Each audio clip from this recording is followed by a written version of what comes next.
Les préoccupations des Béninois interpellent le gouvernement et appellent sa voix pour répondre au nom de l'exécutif. Il fait cet exercice aujourd'hui sur Bénin TV, mais également pour les téléspectateurs de Canal 3. Bienvenue à vous toutes et tous qui nous suivez pour entendre celui qui porte les réponses du gouvernement face à vous. Quelles solutions face aux inondations qui empêtrent et empêchent une vie normale, face aux questions d'accessibilité aux places de marché pour vendre, aux actes judiciaires? Quel point peut-on faire aujourd'hui des mesures d'accès immédiat aux services médicaux en cas d'urgence, face aux primes dédiées aux cotonculteurs, face à la concrétisation des mesures favorables à la scolarisation des filles à la rentrée toute prochaine? Le ministre porte-parole est face à vous. Monsieur Wilfried Léon Rumbédi, ministre porte-parole du gouvernement, merci d'avoir accepté notre invitation pour répondre aux questions d'actualité, mais également pour faire des explications, apporter des éclairages sur les décisions, les actes du gouvernement. Bonjour, Monsieur Sounouvo, c'est un plaisir d'être avec vous. Éric Guédénon, eh bien, les explications du porte-parole, c'est maintenant. À vous de lancer les questionnements des Béninois.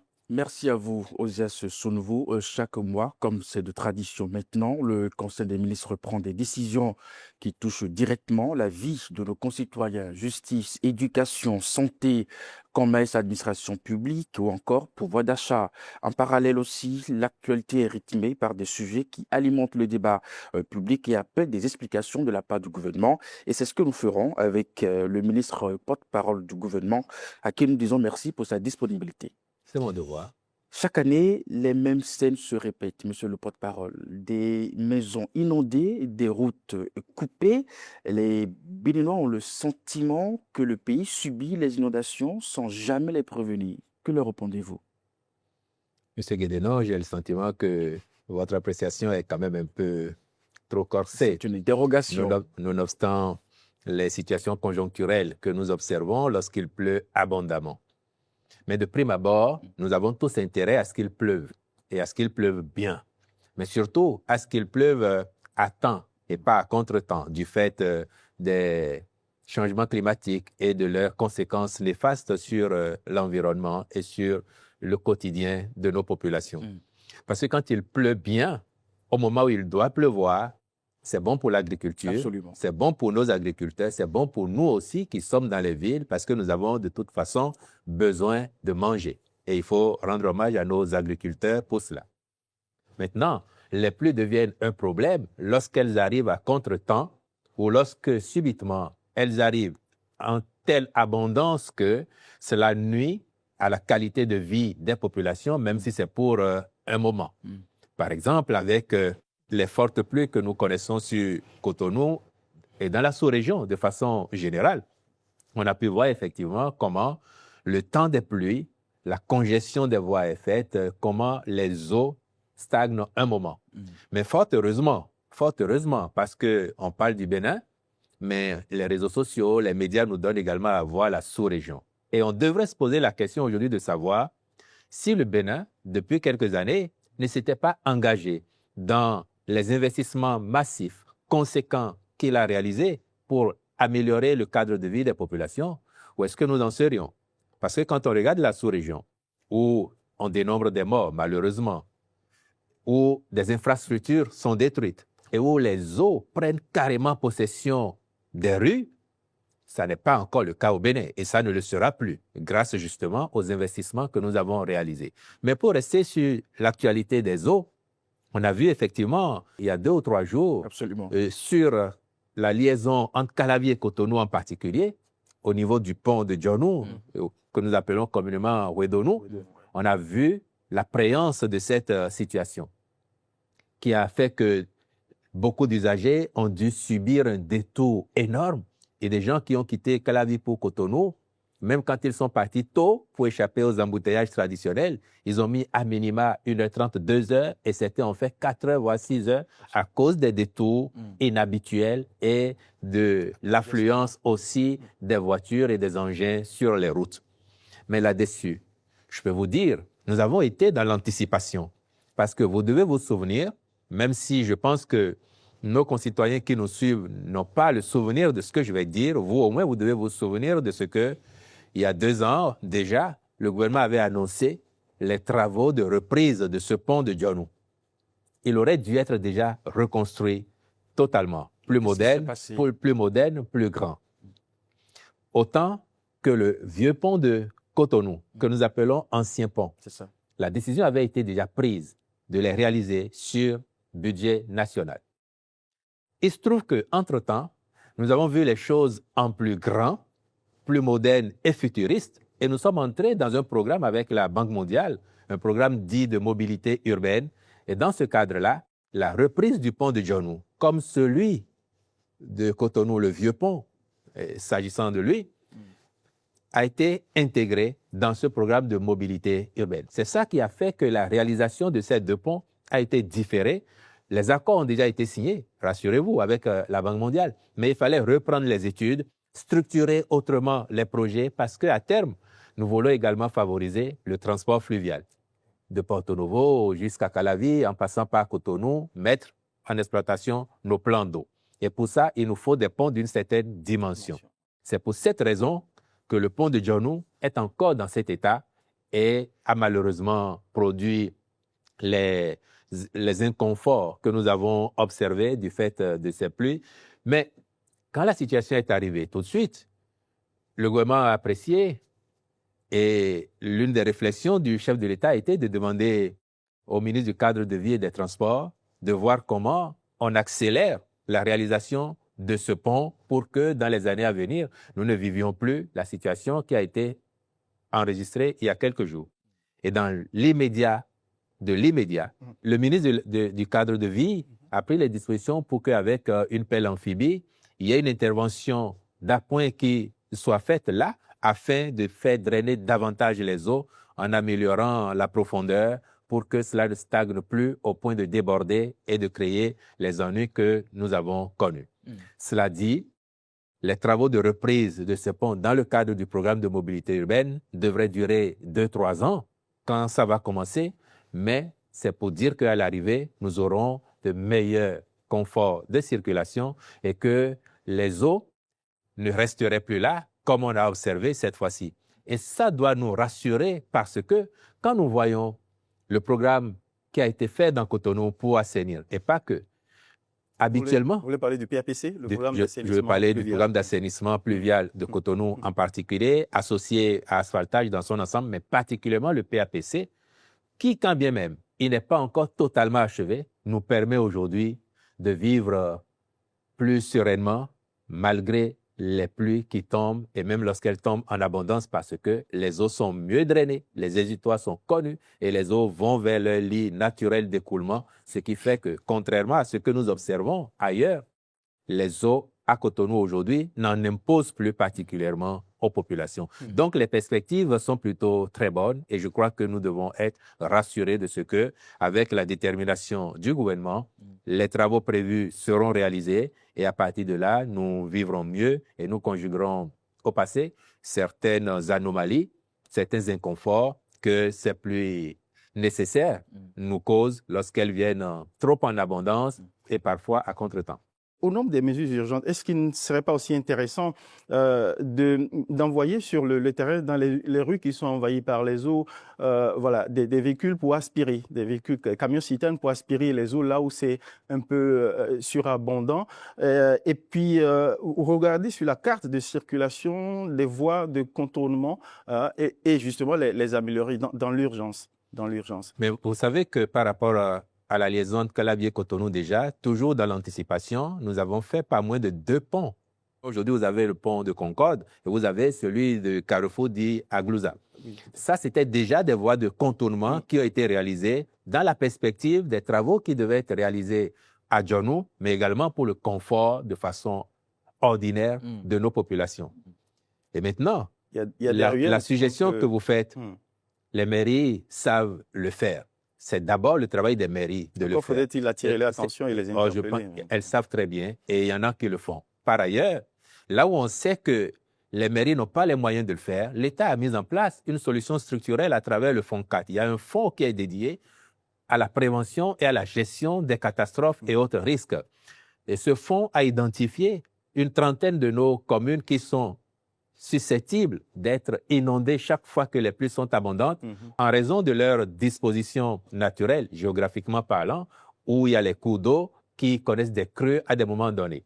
Et grâce à ce fonds, il y a par exemple des équipements qui sont acquis, des barques pour intervenir en ces périodes-là, et comment également évacuer les eaux ou réduire leur portée afin que les populations vivent ordinairement, même s'il pleut abondamment. Mais on attend de les voir se déployer. Justement, sur le même sujet, quel est votre regard sur nos comportements qui ne sont pas toujours éco-citoyens vis-à-vis de l'environnement? Il n'est pas rare de voir encore nos concitoyens boucher les routes d'eau avec des ordures. Malheureusement, cela s'observe encore par endroits et ça montre que c'est un enjeu collectif et nous devons tous y travailler, sensibiliser, éduquer, éduquer et éduquer encore.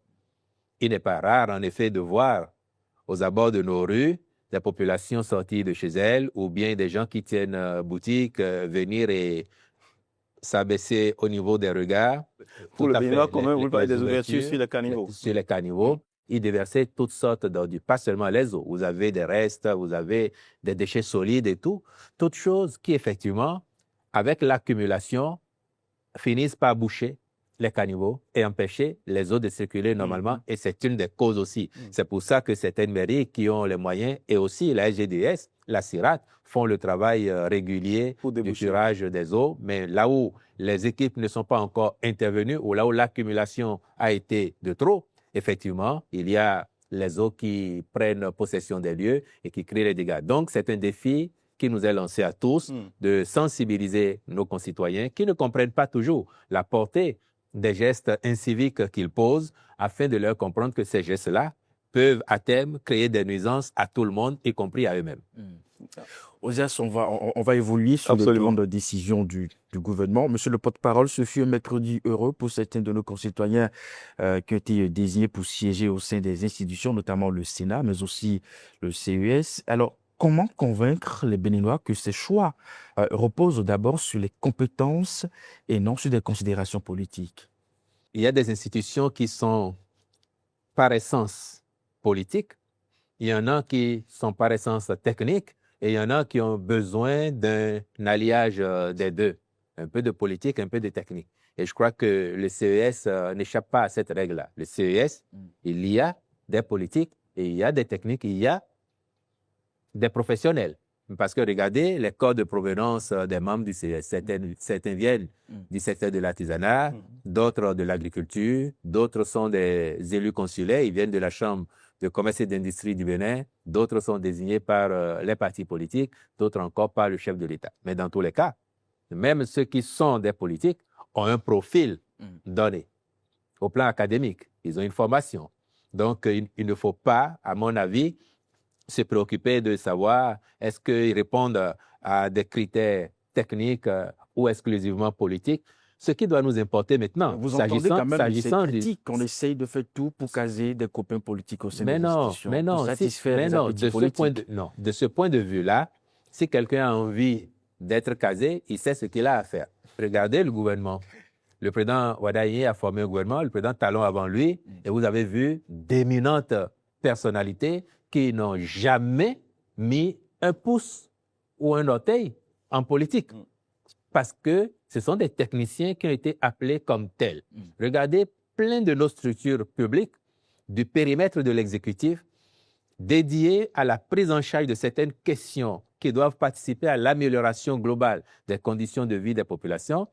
On ne demande pas aux gens de quel parti ils relèvent. Donc, l'aspect politique n'est pas le principal déterminant dans ces cas-là. Par contre, il y a des institutions, et souffrons qu'il en soit ainsi. Si vous voulez aller à l'Assemblée nationale, même si vous êtes le meilleur technicien, le meilleur spécialiste de votre secteur d'activité, si vous n'appartenez pas à un parti politique, vous n'allez pas vous retrouver à l'Assemblée nationale. C'est ainsi, hélas. Sauf si demain, nous disons que même à l'Assemblée nationale, il faut faire un quota pour des techniciens et à partir de ce moment-là, vous irez voir quels sont les corps de métier qu'il faut aller intégrer et quels sont ceux qui ne devraient pas être intégrés. On n'en sortirait pas.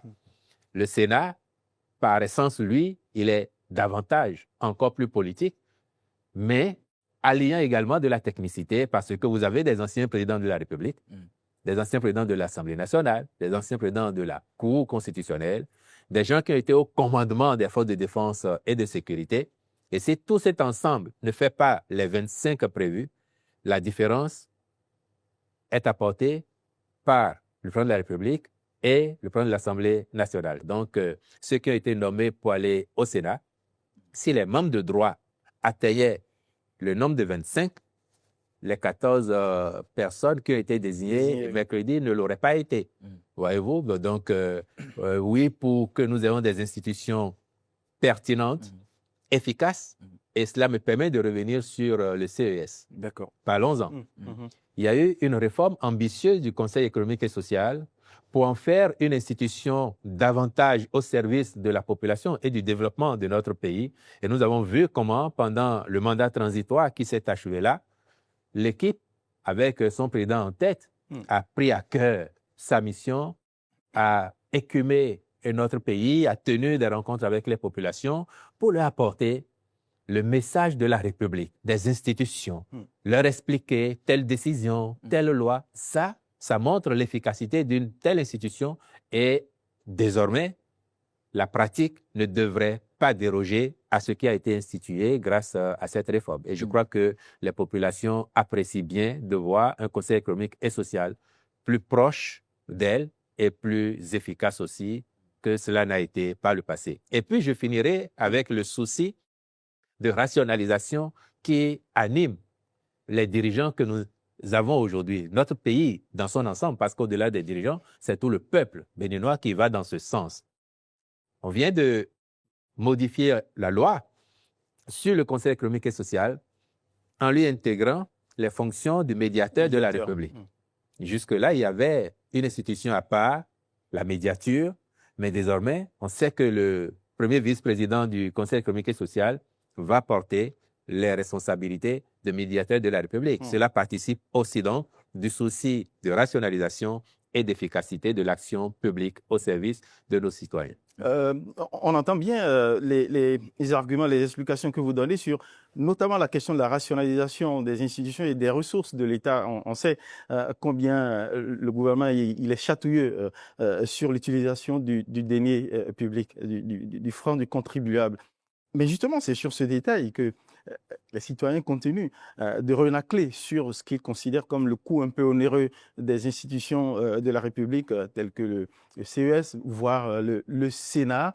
C'est vrai que le président du CES, Conrad Baguidi, a essayé de relever le défi. Il a essayé de tenir le pari du défi que le chef d'État lui a lancé pour montrer l'efficacité d'une institution qui s'est mise vraiment au service des citoyens en essayant de leur faire comprendre les lois qui sont prises pour améliorer son sort. Mais c'est un exercice que vous faites aussi au gouvernement. Vous, le porte-parole, mais pas que.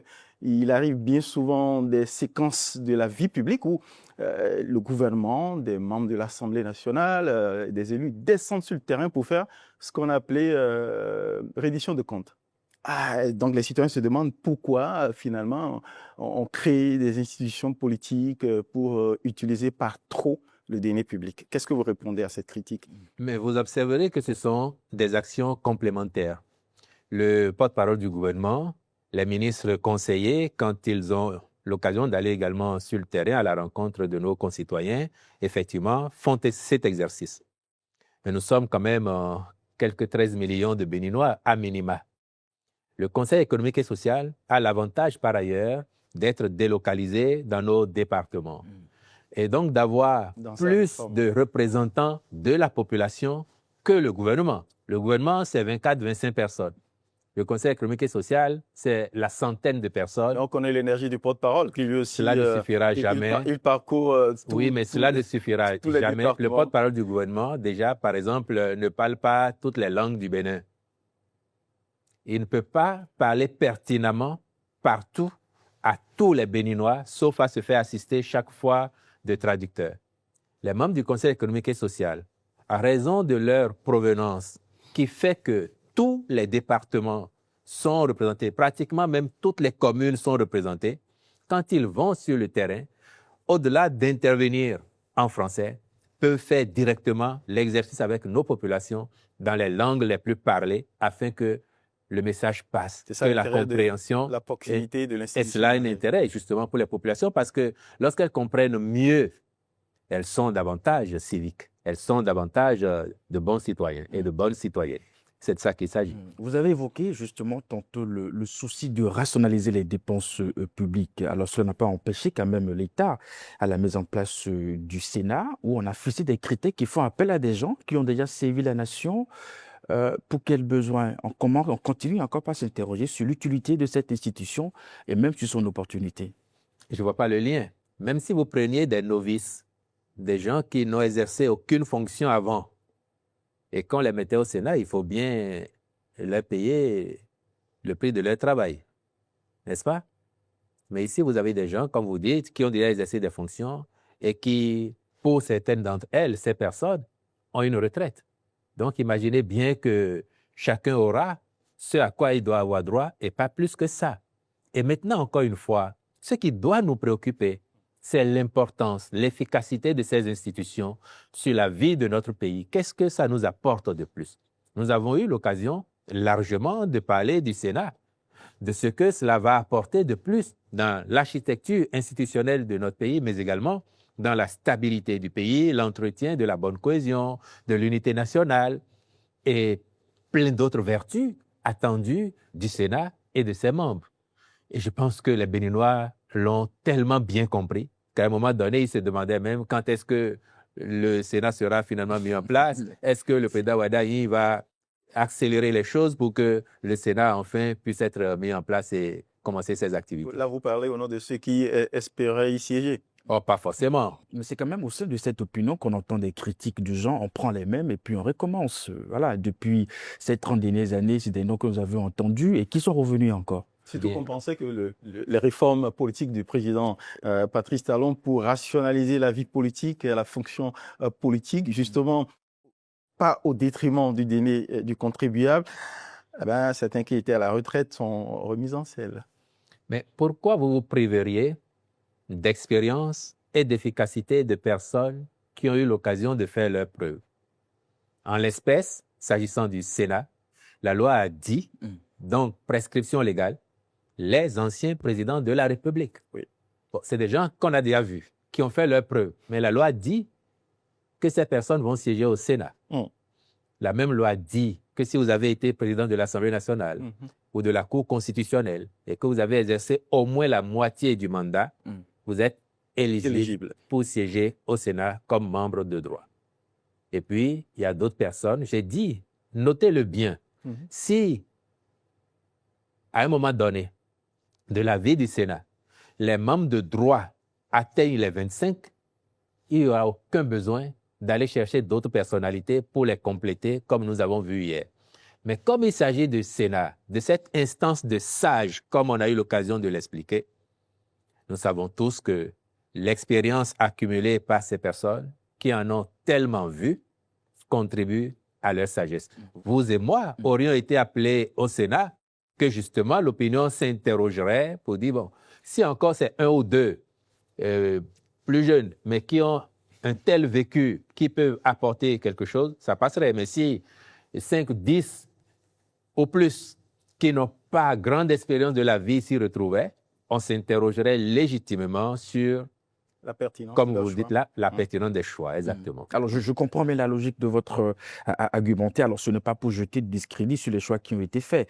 Mais comment on s'assure que ces personnes qui, à un moment donné, ont occupé des postes, l'ont bien occupé, ont vraiment bien servi la République? Ce n'est pas parce qu'on a occupé un poste qu'on a été excellent, justement, au point aujourd'hui que l'État ait besoin de leur expérience. Mais je vous retourne la question. Le président Soglo, il est vivant. Le président Soglo, il est vivant. Et Dieu lui prête encore longue vie. Est-ce que ça a été un bon président pour le Bénin? Oui, à ces exceptions près. Le président Boniaï, le président Patrice Talon, nos anciens présidents de la République, est-ce qu'ils ont rendu des services à notre pays? Vous avez capté la relance vicieuse d'Éric? Oui, qu'est-ce qu'il dit? Non, vous avez le président Soglo, et puis après le président Boniaï. Oui, après c'est toujours relatif. Vous connaissez mon opinion sur la gouvernance du président Boniaï, mais ce n'est pas ça qui entre en ligne de compte aujourd'hui. La qualité en ce qui le concerne, c'est d'avoir été président de la République. Tous, en tant que Béninois, nous lui avons confié la gestion de notre pays. Qu'il ait bien fait ou pas, il a accumulé une telle somme d'expérience que son regard, son propos, ça va être utile au sein du Sénat. Le président Patrice Talon, il a beau avoir le bilan époustouflant qui est le sien, il y a des Béninois qui considèrent que son magistère n'a pas été positif, n'est-ce pas? Donc, c'est relatif. Mais l'expérience que ces personnalités ont accumulée, leur vision plus large du fait de la position qu'elles ont occupée, font d'elles des sages utiles à notre pays dans le contexte du Sénat tel que nous l'avons bâti. Quand vous allez ailleurs où l'expérience du Sénat existe, vous avez bien des pays où les anciens présidents de la République sont appelés d'office à siéger au Conseil constitutionnel, par exemple. Bien sûr. Il y en a qui considèrent, lorsqu'ils ont quitté le pouvoir dans un âge relativement encore frais, ils considèrent que le Conseil constitutionnel, c'est un garage politique et qu'ils veulent faire de la politique, ils ne vont pas y siéger, en espérant un jour revenir aux affaires. Et puis, le temps passant, ne revenant pas aux affaires, ils se résolvent finalement à aller siéger. Au Conseil constitutionnel ou au Sénat ailleurs, comme ça existe. Mais il n'y a pas que ces questions qui font jaser les citoyens. Il y a les décisions que le gouvernement prend aussi pour soulager justement la poche des citoyens par rapport aux services publics. Notamment la dernière décision prise par le gouvernement dans son dernier Conseil des ministres à date, c'est lié au coût harmonisé d'accès aux actes judiciaires. Concrètement, les citoyens veulent savoir. Je prends un exemple. Si un acte judiciaire coûtait 1 000 francs par le procédé digital, aujourd'hui, il coûterait combien? Est-ce qu'on va du simple à la moitié? Non, il coûterait pareil. Il se fait que depuis 2012, par exemple, il avait déjà été décidé d'harmoniser les prix de ces actes-là et autres services rendus ou délivrés par le ministère de la Justice. Parce que dans la pratique, vous pouvez voir que selon que l'on se trouve à Cotonou, à Parakou, à Porto Novo, à Kandy, les coûts peuvent varier pour les mêmes actes délivrés par le même État. Malgré la décision d'harmonisation qui a donné lieu à des actes concrets, il y a encore des disparités qui s'observent par endroits. Donc la décision du gouvernement, c'est de demander au garde des Sceaux de veiller à ce que cette harmonisation soit définitive et maintenant, pour préserver les deniers publics, rendre le paiement électronique comme seul mode de règlement de ces actes. Il se trouve que dans certaines de nos juridictions, dans certaines de nos administrations, il y a des agents de l'État qui se font intermédiaires entre les populations et la caisse. Et pour un acte qui coûte 1 000 francs, le citoyen peut être amené à débourser 1 500 francs, 2 000 francs, contre promesse de l'aider peut-être à vite avoir son acte alors qu'on lui fait de faux frais. Donc, par cette décision-là, nous voulons éviter les faux frais à nos concitoyens pour que l'acte qui coûte 1 000 francs ne lui revienne pas à plus que 1 000 francs auxquels s'ajouteraient éventuellement les frais d'envoi et pas plus que ça. C'est la vertu de cette décision-là. Donc, concrètement, cette décision vise à permettre à mettre tous les citoyens, créer de l'équité, quelle que soit leur position sur le territoire, et ils payent le même prix pour le même acte. Donc, c'est bien ça. Mais sur cette décision, le paiement électronique est présenté comme un outil de transparence. Alors, faut-il comprendre qu'il existait encore des pratiques douteuses qui échappaient au contrôle de l'État? Je ne vous le fais pas dire. D'ailleurs, cela a été mentionné dans le compte-rendu du Conseil. Vous savez très bien que sur la terre des humains, il y en aura toujours pour essayer de resquiller ou de contourner. Il y en aura toujours. Mais l'administration a le devoir aussi de trouver les solutions pour sécuriser les données publiques et faciliter la vie aux usagers. C'est ce que nous avons essayé de faire à travers cette décision. Les deux gains, c'est faciliter la vie à nos concitoyens dans leur démarche vis-à-vis de l'administration judiciaire et en même temps sécuriser les données publiques. Pour aller jusqu'au bout de l'accès des citoyens aux services publics digitaux, est-ce que le gouvernement a pensé, par exemple, à aider les développeurs d'applications dans nos langues nationales, justement, à recourir à leurs services pour permettre à nos citoyens analphabètes de pouvoir facilement, justement, avoir accès aux services digitaux publics?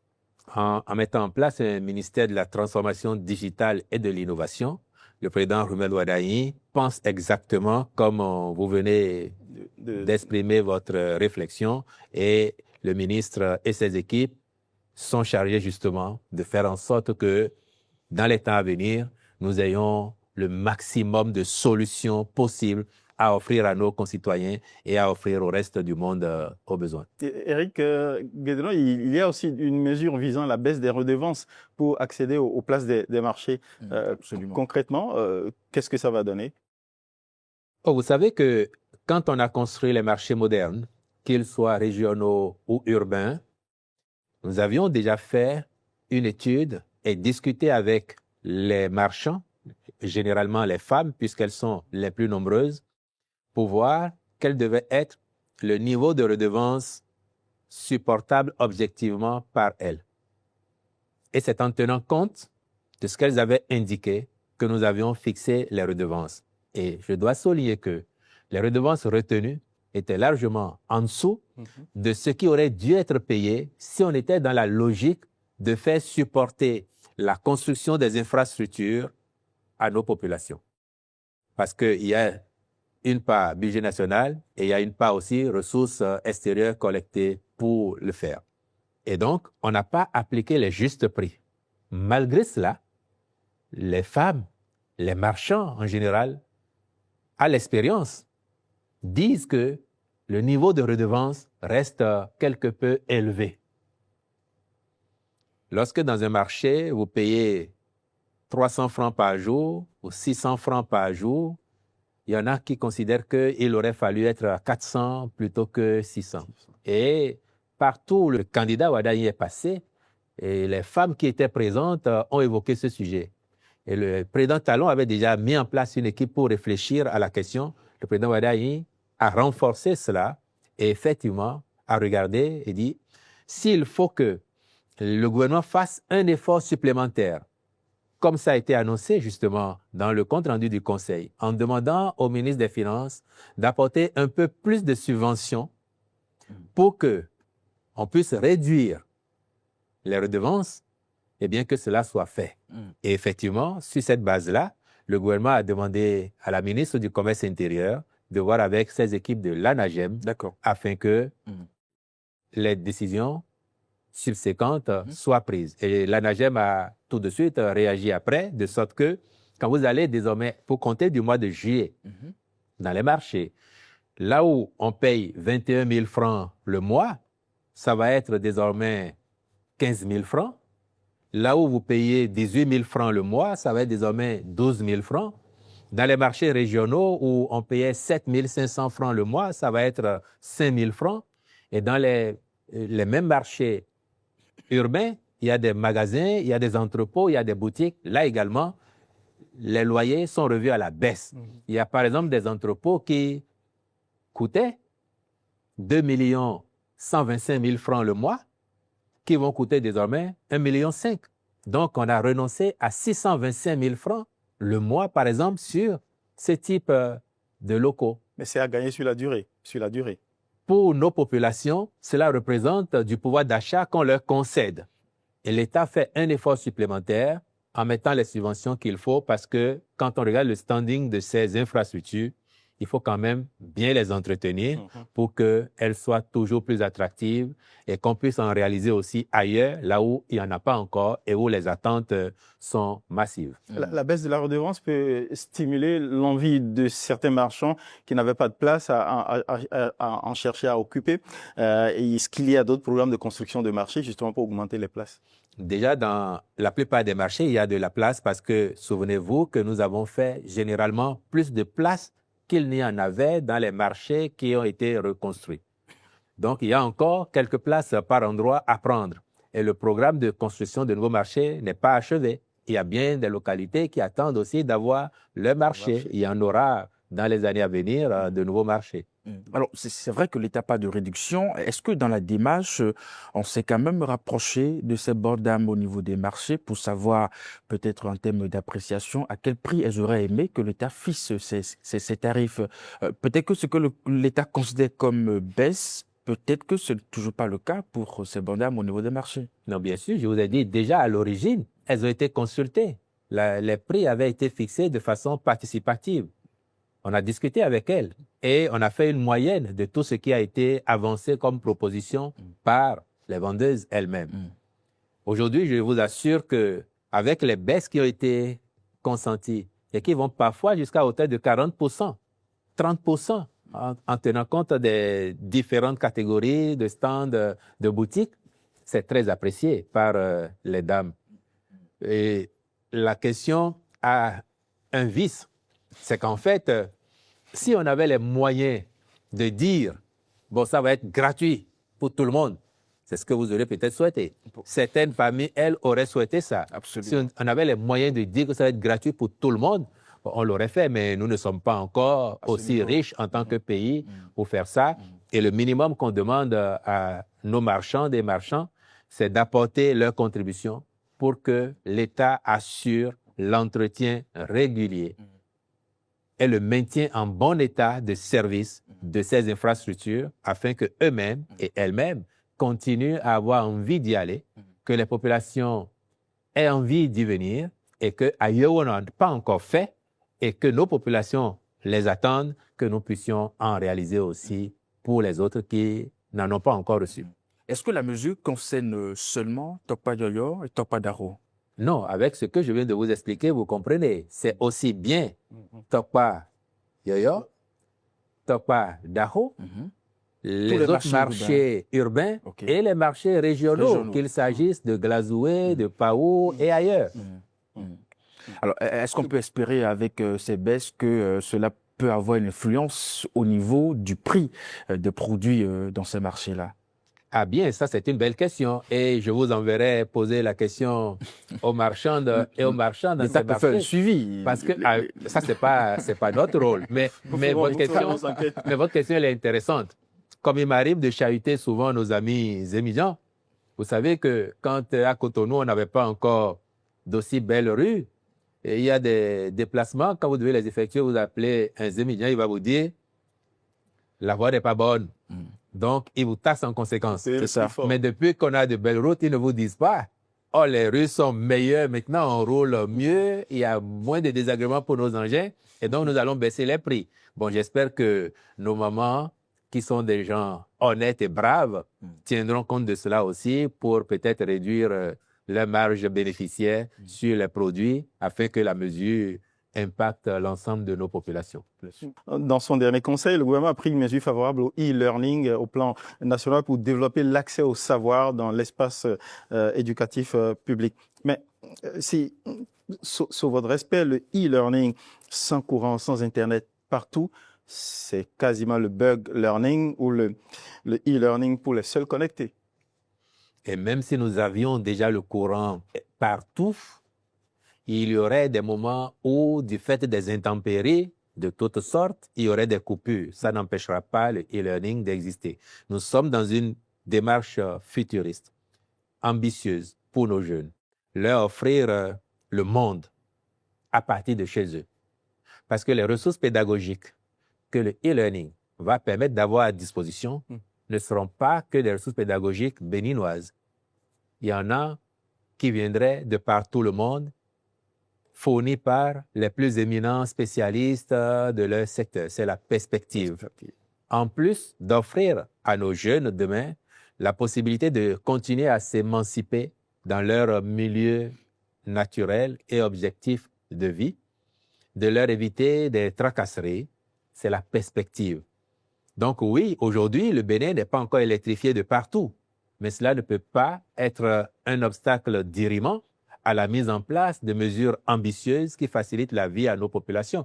Les mesures subséquentes sont prises avec. Par exemple, là où ces amphithéâtres vont être ajustés, il y a, à côté du courant conventionnel, il va y avoir du courant alternatif, avec du solaire, par exemple, ou avec des groupes, pour que, en cas de discontinuité dans la fourniture de l'énergie électrique conventionnelle, les activités ne s'arrêtent pas.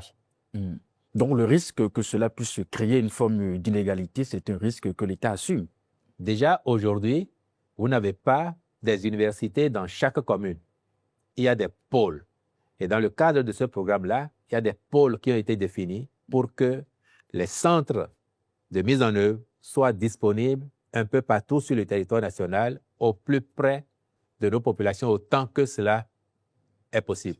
Si dans 10 ans, dans 15, dans 20 ans, il est possible d'avoir davantage de pôles encore plus près des populations, ça va être fait. Mais grâce à la qualité de la connexion qui s'améliore continuellement dans notre pays, on sait qu'aujourd'hui, vous pouvez rester chez vous, dans votre village, pas besoin d'aller à Parakou, pas besoin d'aller à Cotonou, à Calavi, ou à Kétou, ou à Bomé, en fonction de l'université dans laquelle vous êtes inscrite, pour avoir accès à vos cours. Maintenant, si vous voulez aller dans les salles dédiées, vous allez vous déplacer pour y aller. Mais avec le e-learning, vous pouvez de chez vous accéder aux ressources pédagogiques. Éric Guédénon, monsieur le ministre porte-parole, restons volontiers à l'école, dans le giron de l'espace du savoir, pour vous demander si, dès la rentrée prochaine, les mesures prises favorables à la scolarisation des filles seront effectives dès le premier jour. Affirmatif. Ça fait 1 mois que la décision a été prise. Le ministre de l'enseignement secondaire et ses équipes, je le sais, sont à pied d'œuvre pour que la mesure soit effectivement appliquée à la rentrée de septembre 2026 afin qu'il ne soit exigé d'aucune fille, d'aucun parent de filles scolarisées dans nos écoles publiques et notamment au secondaire, second cycle désormais, une quelconque scolarité. S'il y a des frais, ça doit pouvoir être les autres frais annexes qui sont habituels, mais pas de frais de scolarité exigés pour admettre les filles à l'école. Alors, nous connaissons généralement de tradition les effets des mesures de gratuité dans la vie de nos concitoyens. Est-ce que l'État s'engage à accompagner les établissements, par exemple, qui peut-être vont connaître des effets effectifs peut-être doubles que ce qu'ils ont l'habitude d'avoir? L'État jouera pleinement sa partition, aux côtés par ailleurs des communes qui ont également une responsabilité. Et depuis que la mesure est prise, je sais qu'il y a des communes également qui ont commencé à regarder en prospective qu'est-ce qu'il va falloir faire ici, tout à fait, ici ou là. Nous assumerons notre part de responsabilité et je ne doute pas que les communautés territoriales feront également leur part du job. Alors, il y a 1 mois aussi en arrière, l'État a décidé de la mise en place de mécanismes de prise en charge au niveau de nos formations sanitaires. 1 mois après, quel est le bilan que l'État fait? Ah, belle question. Et je peux vous dire qu'au regard du point disponible 1 mois après, la décision est d'une pertinence avérée. Le ministre de la Santé et ses équipes ont effectivement présenté au gouvernement un point d'étape qui montre le comportement de nos centres de santé, de nos hôpitaux, mais aussi de nos concitoyens qui ont été en situation de bénéficier de la mesure pendant la période. Vous noterez que sur une période de 3 à 4 semaines, nos hôpitaux publics, de façon générale, ont enregistré un peu plus de 12 000 cas d'urgence. Évidemment, que nos concitoyens amènent en pensant que ce sont des urgences vitales. Et parmi elles, un peu plus de 4 000 ont été catégorisées et prises en charge comme étant des urgences vitales. Bon, ça fait à peu près le tiers. Cela demande aussi d'aller regarder encore de plus près pour la qualification, l'appréciation de l'urgence afin d'assurer la prise en charge optimale comme le gouvernement le demande. Et puis nous avons constaté aussi, en ce qui concerne le remboursement, puisque la mesure vise à s'occuper d'abord de sauver les vies et ensuite se préoccuper de récupérer les frais y afférents. Nous avons observé, d'après le point qui a été fait par le ministre de la Santé, qu'un peu plus de 70% de taux de recouvrement étaient quand même effectifs. Donc, un tiers, encore 30%, qui reste à recouvrer. Et donc, ça montre aussi que, tout en appréciant cette décision, nos concitoyens, dans leur grande majorité, comprennent aussi qu'il faut bien, quand on a fini de recevoir les soins, quand les spécialistes ont fini de nous sauver la vie, il faut mettre la main à la poche et payer ce que nous devons payer pour permettre à nos hôpitaux de tourner et de continuer à prendre en charge d'autres Béninois qui pourraient venir et peut-être même encore les mêmes qui ont été pris en charge qui pourraient revenir parce que la maladie ne prévient pas, dit-on. Donc, globalement, nos hôpitaux ont eu un comportement assez sérieux, assez efficace vis-à-vis des patients qui sont arrivés en demande de soins d'urgence et en retour, les patients eux-mêmes, dans leur grande majorité, ont eu l'attitude de bons citoyens qui est attendue d'eux. Alors, je vois avec quel soulagement vous saluez le comportement de nos concitoyens.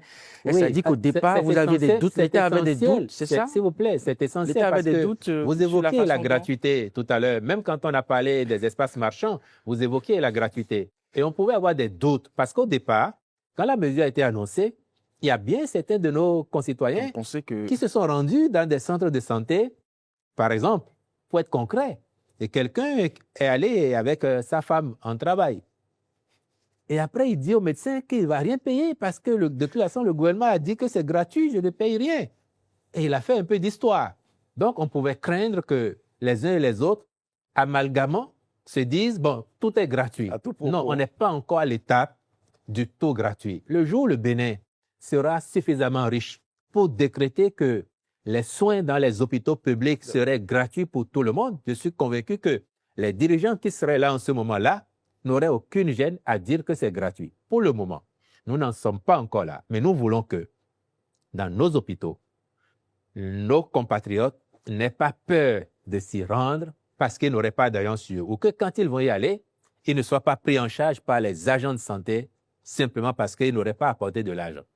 Le président Wade et son gouvernement disent, vous soignez d'abord, vous sauvez les vies d'abord, et ensuite, vous vous préoccupez de récupérer l'argent. Et le comportement que nous avons noté est plutôt encourageant. C'est pour ça qu'il faut le souligner et rendre aussi hommage à nos concitoyens pour ce comportement vertueux, en espérant que les autres qui n'ont pas pu payer, ceux qui n'ont pas pu payer parce qu'ils sont de mauvaise foi, viendront payer. Ceux qui n'ont pas pu payer parce qu'ils n'en ont pas vraiment les moyens. J'ai eu l'occasion d'expliquer par ailleurs que ceux-là, le mécanisme ARCHE, avec la prise en charge des pauvres extrêmes et la prise en charge à moitié des pauvres non extrêmes, ce mécanisme pourra être mis en branle pour suppléer nos compatriotes qui, manifestement et objectivement, ne peuvent pas payer les frais. Mais ceux qui peuvent, même si dans l'immédiat, ils ne peuvent pas, dès qu'ils arrivent à meilleure fortune, il faut qu'ils aillent payer pour permettre à nos hôpitaux de continuer à tourner. En même temps, on espère qu'au bout de cette mesure, pour ceux qui,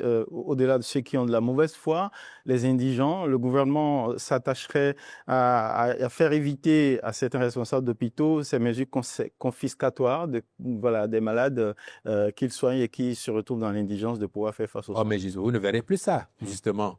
Les hôpitaux en arrivaient là parce qu'ils faisaient face souvent à de la mauvaise foi.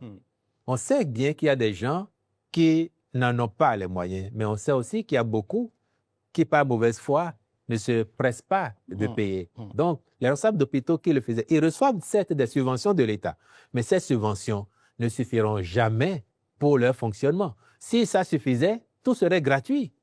Donc, ils ont besoin aussi de faire du résultat. Et le résultat, c'est à côté des subventions que l'État donne, récupérer auprès des bénéficiaires des soins ce qu'ils doivent payer pour que le centre de santé continue à tourner. Mais avec les mesures que nous avons annoncées là, il y aura de moins en moins de ces cas et j'espère même qu'il n'y en aura plus du tout, où on dira que telle personne a été empêchée de rentrer chez elle parce qu'elle doit encore à l'hôpital. Ils trouveront les moyens de recouvrer leurs créances sur ces personnes. Eric Guédelon, on finit. On a dit un dernier sujet abordé avec il y a une mesure qui a été prise en faveur des cotonculteurs, des primes aux cotonculteurs. Le gouvernement a compris que la croissance agricole doit passer aussi par l'encouragement qu'il faut pour les producteurs agricoles. En la matière, il y a des primes qui ont été fixées pour nos producteurs. Tout à fait, ça remonte à un peu plus d'un mois maintenant. Oui. Et vous voulez que je précise ou que je reprécise surtout à nouveau? Nous avons dit que pour les cotonculteurs, parce que c'est deux catégories que nous avons faites. D'abord, le coton. Et ensuite, ensemble, le riz, le soja, le cajou. Absolument. Pour les cotonculteurs, nous avons dit que pour une production nationale d'au moins 700 000 tonnes, en dehors du prix d'achat du coton homologué qui aura déjà été payé, les cotonculteurs gagneront 10 francs par kilogramme produit. La mesure, c'est intéressant que nous avions une approche et bon nombre de nos cotonculteurs comprenaient également de cette façon que, comme nous avions déjà fait au moins 700 000 tonnes de coton sur plusieurs saison. Donc, ce n'est pas un objectif inatteignable. Donc, nous considérions que si on fait 1 million de tonnes demain, les 300 000 tonnes qu'il y a en plus seront impactées. Mais le président Ouaddaï a dit non. C'est toute la production qui bénéficie de la mesure. De sorte que si nous faisons 700 000 tonnes, en dehors du prix qui aura déjà été payé, 10 francs par kilogramme, soit tantôt 7 milliards de francs CFA supplémentaires iraient dans les poches de nos cotonculteurs. Si nous faisons 1 million de tonnes, donc c'est 10 milliards de francs CFA supplémentaires qui iraient dans les poches de nos cotonculteurs. C'est ça le sens de la mesure. Et par rapport au cajou, au riz et au soja, là nous avons visé les quantités livrées aux usines en tenant compte de leur capacité de transformation installée au moment où la décision a été prise. Ce qui veut dire que pour la campagne agricole 2026-2027, s'agissant du cajou, si les usines ont reçu 200 000 tonnes de cajou, la prime exceptionnelle s'applique au profit de ceux qui ont livré le cajou. Si elles ont reçu, s'agissant du soja, les 450 000 tonnes. Produit, vous voulez dire, produit le cajou? Non, là, ce n'est pas la production qui est visée. Ah, d'accord. C'est les quantités livrées aux usines. Parce que nous sommes déjà, c'est ça la différence avec le coton. S'agissant du cajou, oui. On est peut-être aujourd'hui autour de 350 000 tonnes. Mais les usines ont en capacité de transformation installée pour 200 000 tonnes. Donc, si sur les 300 et quelques mille ou 400 et quelques mille tonnes de cajou que nous produisons collectivement, les 200 000 tonnes ont été livrées aux usines, il y a la prime qui s'applique pour les 200 000 tonnes. Le soja, nous sommes déjà aujourd'hui dans les 600 000 tonnes. Mais les capacités de transformation des usines installées, c'est 450 000 tonnes. Donc, si sur l'ensemble de la production, les usines ont reçu les 450 000 tonnes, la prime s'applique pour les 450 000 tonnes. Et pour le riz, de garantir les matières premières aux usines. C'est 350 000 tonnes. Or, nous avons déjà une production nationale de riz qui dépasse les 500-600 000 tonnes. Donc, là aussi, lorsque les usines ont reçu 350 000 tonnes de riz pour tenir compte de la campagne visée, la prime s'applique également. Eh bien, merci pour vos explications sur la décision prise par le gouvernement pour améliorer le sort commun, mais également sur des questions d'actualité telles que celle de l'inondation qui nous prend et qui empoisonne un peu notre quotidien. 2, 3, 4 heures parfois de marche sur les routes avant d'atteindre les services. Merci d'être passé pour apporter ces éclairages. Éric Guédelon. Merci à vous. C'était toujours un plaisir. C'est moi qui vous remercie. Merci beaucoup. Et rassurez-vous, par rapport aux inondations, cette situation sera bien derrière nous. Déjà, c'est tellement conjoncturel aujourd'hui, mais dans les années à venir, ce sera derrière nous, sinon vraiment résiduel. Ainsi a parlé le ministre porte-parole du gouvernement face aux téléspectateurs de BNN TV et de Canal 3. Merci d'être passé. Eh bien, on vous regarde faire et on vous relancera au cas où les promesses ne seraient pas tenues. À votre disposition, avec le même plaisir. À bientôt. Merci.